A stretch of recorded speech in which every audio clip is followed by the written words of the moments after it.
So welcome guys to our channel. Podcast देखना पसंद तो है लेकिन 3-3 घंटे का टाइम नहीं मिलता, तो इसी प्रॉब्लम का सॉल्यूशन के लिए ये चैनल बिल्कुल आप ही के लिए। यहाँ मिलेगा आपको पॉपुलर के डिटेल और सिंप्लीफाइड नोट्स सिर्फ 10 मिनट में। What I will do here, I will do deep breakdown with explainable PPTs और मिलता है पूरे पॉडकास्ट का core fast and simplified explanation to you. चाहे आप स्टूडेंट्स हो, क्रिएटर्स हो या एंटरप्रेन्योर्स, रिमेंबर स्मार्ट लोग स्मार्ट ही सुनते हैं। वॉइस ओवर और स्क्रीन रिकॉर्डिंग के थ्रू आपको मिलेगा एक एंगेजिंग और easy to follow experience, boring नहीं, एक्चुअली यूजफुल होगा। तो बिना किसी देरी के पॉडकास्ट का सार, बिना टाइम बर्बाद किए यार।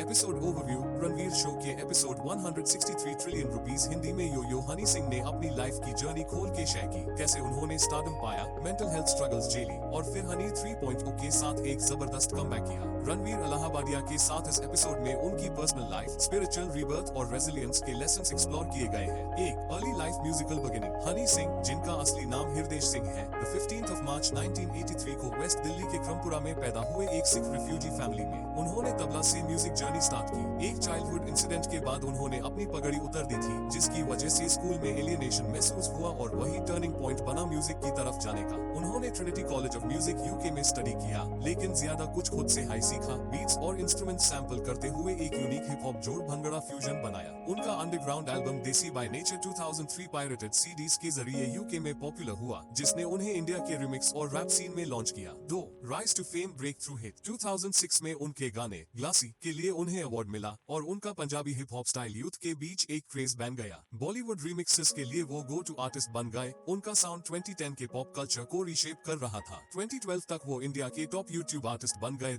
ये एक बड़ा कल्चरल शिफ्ट था म्यूजिक कंजम्पशन में। Yo stage name African American slang से इंस्पायर्ड है। इसका मतलब है पीपल्स आर्टिस्ट, यानी आम जनता का अपना सुपरस्टार। 3 हेल्थ क्राइसिस, इमोशनल लो। 2016 में उन्होंने पब्लिक लाइफ से ब्रेक लिया, बाइपोलर डिसऑर्डर और साइकोटिक एपिसोड्स के सिम्टम्स के चलते। इस फेज को उन्होंने डार्केस्ट कहा। लगभग 18 महीने तक वो रिहैब नहीं गए, लेकिन घर पे मेडिकल सुपरविजन के साथ अलग अलग ट्रीटमेंट्स ट्राई किए। पब्लिक कंफ्यूजन भी उस टाइम काफी था। उन्होंने हेलुसिनेशंस, आइसोलेशन और मेंटल ब्रेकडाउन्स के बारे में ओपनली बोला और ये दिखाया कि अकाउंटेबिलिटी और हीलिंग कैसे काम करती है। लॉर्ड शिवा की भक्ति के साथ उन्होंने अपना स्पिरिचुअल जर्नी स्टार्ट किया और धीरे धीरे मेडिकेशन से निकलते हुए होलिस्टिक रिकवरी की तरफ बढ़े। 4 स्पिरिचुअल रीबर्थ, पर्सनल ट्रांसफॉर्मेशन। 2023 के एंड में उनकी डिवोर्स के बाद उन्होंने लॉर्ड शिवा की पूजा में अपना मन लगाया और यूएसएमई इमोशनल स्ट्रेंथ मिली। डिवोर्स कुछ एलिगेशंस के बाद आया, लेकिन लीगली सब कुछ सेटल हो गया। उसके बाद उन्होंने अपने माइंड को रिफोकस किया। फिटनेस में लगकर उन्होंने सिर्फ एक महीने में 17 किलोग्राम से ज्यादा वेट लूज किया। ये उनकी डिसिप्लिन और स्पिरिचुअल स्ट्रेंथ का रिजल्ट था। ए फ्लैट उनका फोकस सिर्फ म्यूजिक नहीं, बल्कि हीलिंग, डिवोशन और क्रिएटिव रीबर्थ पर है। 5 return with Honey 3.0 new releases. 2018 में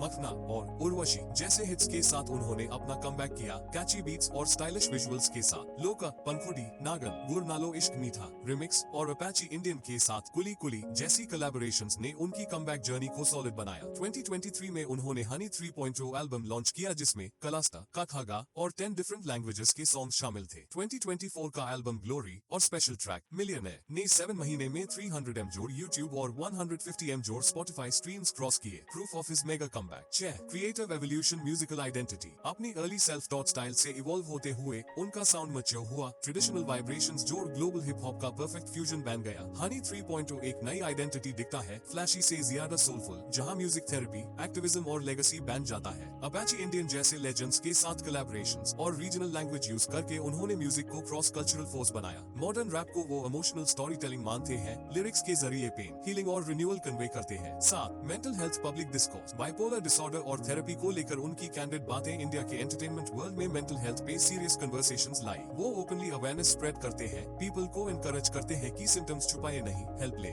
उनकी जर्नी एक केस स्टडी जैसे है, जहां आर्ट, स्पिरिचुअलिटी, थेरेपी और डिसिप्लिन मिलके एक ब्रोकन आइडेंटिटी को रीबिल्ड करते हैं। वो नए आर्टिस्ट को गाइड करते हैं कि क्रिएटिविटी तभी सस्टेनेबल है जब मेंटल वेलनेस हो। 8 लेगेसी, फ्यूचर विजन। वो मिलियनेयर इंडिया टूर और ग्लोबल हिप हॉप टैलेंट को सपोर्ट करने का विजन लेके चल रहे हैं, इंटरनेशनल शोज और फ्रेश टैलेंट को अपलिफ्ट करने के प्लान के साथ। उनका गोल है सिर्फ इंडियन रैप स्टार नहीं, बल्कि एक ग्लोबल फोर्स बनना जो रेजिलियंस और कोलैबोरेशन के नए बेंचमार्क सेट करें। वो कहते हैं परफेक्शन से ज्यादा जरूरी है ऑथेंटिसिटी और स्पॉटलाइट छुट्टी टू भी पाइवट करो लेकिन वैल्यूज के साथ। उनका फाइनल मैसेज एस्पिरेंट्स के लिए है, सेटबैक्स एंडिंग नहीं रीस्टार्ट पॉइंट होते हैं। एफर्ट और फेथ से कमबैक हमेशा पॉसिबल है। वन की लेसन टेकअवेज, जल्दी सक्सेस मिलने का मतलब लॉन्ग टर्म सक्सेस नहीं होता, लेकिन डिसिप्लिन, ह्यूमिलिटी और सिंसियरिटी से रिवाइवल जरूर पॉसिबल है। मेंटल हेल्थ के बारे में ओपनली बात करने से स्टिग्मा टूटता है और थेरेपी, स्पिरिचुअलिटी और फिटनेस से हीलिंग शुरू होती है। हनी 3.0 दिखता है कि आर्ट से रिडेम्पशन और रीइन्वेंशन दोनों पॉसिबल है जब नियत और ऑनेस्टी हो। लैंग्वेज और जॉनर से ऊपर उठकर जब कोलैबोरेशन होता है तब म्यूजिक बाउंड्री लेस हो जाता है। लेगेसी सिर्फ हिट्स में नहीं बल्कि खुद को वापस पाने में, एम्पैथी बनाने में और सस्टेनेबल आर्ट क्रिएट करने में है। Hibiscus final message for viewer, Honey Singh की ये जर्नी एक कमबैक का परफेक्ट एग्जांपल है जो वल्नरेबिलिटी, डिसिप्लिन और क्रिएटिविटी से पॉसिबल हुई। इस कहानी से ये सीखने मिलता है कि सक्सेस सिर्फ टॉप पे होने में नहीं बल्कि खुद के असली वर्जन के साथ वापस आने में है। अपने डार्कनेस को फेस करो,